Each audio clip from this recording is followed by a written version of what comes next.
Alors ça remonte à loin parce que je rencontre des personnes musulmanes depuis 1990 dans le cadre de centres de requérants d'asile qui étaient là dans mon village.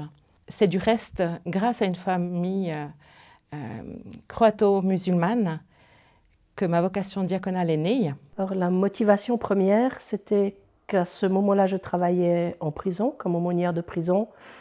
Et la population carcérale, en tout cas chez les hommes, est pas tout à fait de moitié musulmane, mais presque. J'ai toujours été un peu questionnée par rapport à la différence entre ce que je vivais en relation avec ces personnes et puis ce qu'on voit dans la presse, tout ce qui apparaît au niveau de l'islam, de violence, d'agression, de mouvements qui se disent en mouvement pour l'islam, mais de fait, à mon avis, ce n'est pas le cas. Un de mes travaux de mémoire était sur l'islam vu à travers la presse. Donc, quand j'ai vu que DM proposait cette formation, je me suis dit qu'il est temps maintenant quand même de découvrir un peu plus de ce que c'est que la tradition musulmane. C'est un défi de mieux comprendre cette population dans ses besoins, dans ses revendications aussi. Qu'est-ce qui était culturel, qu'est-ce qui est plutôt religieux, qu'est-ce qui était entre deux, et comment on pouvait les accompagner au mieux par rapport à leurs demandes. Je dirais que je suis rentrée riche d'une vision d'ouverture de l'islam, ce qui a un peu titillé ma curiosité spirituelle et puis a fait tomber un peu mes peurs. J'aime beaucoup une phrase de Christian de Chergé, le prieur de Tibérine, qui parlait de ses frères et sœurs de la maison de l'islam. Alors pour moi, cette rencontre avec des personnes musulmanes, c'est un petit peu rencontrer la maison de l'islam. Déjà, pour moi, c'était la découverte du Maroc. Enfin, je n'avais jamais tellement quitté l'Europe ou les États-Unis, donc arriver aux terres d'Afrique, c'était quelque chose de très émouvant, une totale découverte, un dépaysement. Et puis, je suis aussi rentrée avec ce bouleversement d'accueil et de générosité des Marocains et des Marocaines. Très souvent, au croisement d'une route, quelqu'un me souhaitait la bienvenue dans ce pays. Et je dois dire que c'était d'une grande générosité d'accueil. Et avant de partir, une personne que je rencontre dans mon ministère m'a invitée à participer au rituel de baptême pour un nouveau-né. Alors j'ai pu participer à cette fête où nous étions que deux personnes qui n'étaient pas musulmanes et vraiment nous avons été accueillis avec beaucoup de générosité. J'ai trouvé la qualité du séminaire incroyable. J'ai vraiment appris énormément de choses sur l'islam. Et ce que j'ai aimé, c'était que ce n'était pas seulement des choses très terre-à-terre que tout le monde connaît. Tout le monde sait qu'on fait Ramadan, il y a 2-3 détails, enfin voilà. Mais que ça allait beaucoup plus loin, que c'était plus profond. Et que du coup, de réaliser à quel point la rencontre entre la foi chrétienne, la foi musulmane était possible à travers tout ce qu'on avait en commun finalement, qui est beaucoup plus grand. Alors pour moi, il y a un avant et un après Al-Muwafaqa, dans le sens où maintenant, je mesure un petit peu plus quel est le chemin parcouru par les personnes migrantes que je rencontre.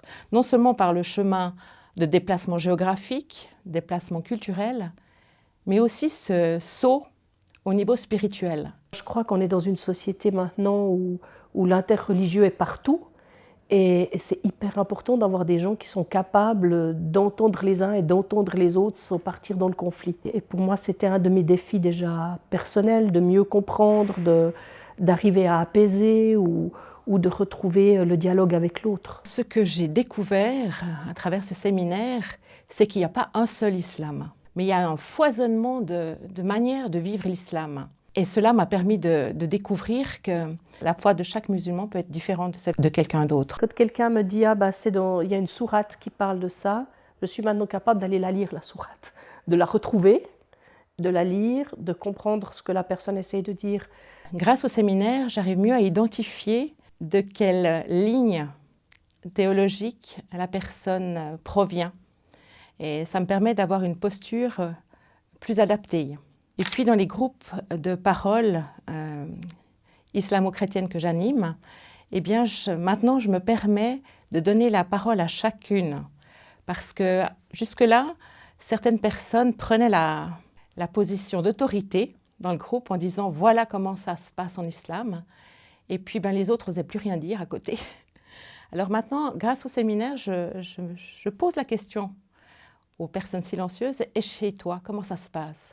Comment tu vis l'islam? Mais l'autre jour, on faisait des couronnes de l'Avent, et c'était intéressant de pouvoir, d'avoir ces musulmans qui étaient là, qui les faisaient avec nous, parce qu'ils ont le droit, évidemment, ils sont les bienvenus, avec une autre compréhension, qui ne savaient pas vraiment ce que ça représentait, et où ça a ouvert un dialogue autour de dire, ben voilà, nous on attend la naissance de Jésus, mais Jésus il existe aussi dans le Coran, il a aussi de l'importance, même si on ne lui donne pas la même, et de se retrouver autour de ces moments-là, à pouvoir dialoguer, à pouvoir s'entendre, expliquer certaines choses, pour que le dialogue soit toujours possible et que le plaisir le soit aussi dans la rencontre.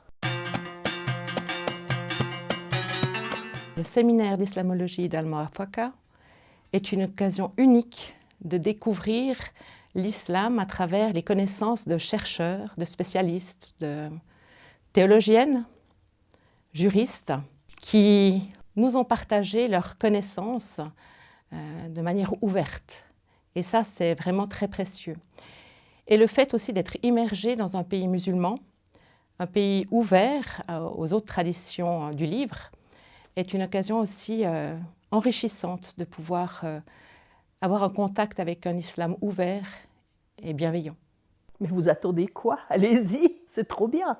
La qualité de l'enseignement est fabuleuse, l'ambiance est fabuleuse, le lieu est magique. Enfin, il y a tout. C'est l'occasion de découvrir l'islam dans un pot culturel musulman, et c'est d'une richesse incroyable.